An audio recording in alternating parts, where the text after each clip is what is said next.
Galera, hoje vamos aprender como pronunciar corretamente café para não confundir com uma outra coisa muito diferente. Então, café em inglês dizemos coffee, coffee, o cafezinho, coffee, qualquer café, coffee, o café grande, coffee.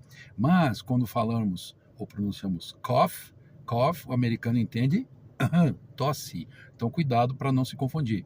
Coffee, café, cough, tosse, ok? Have a good day.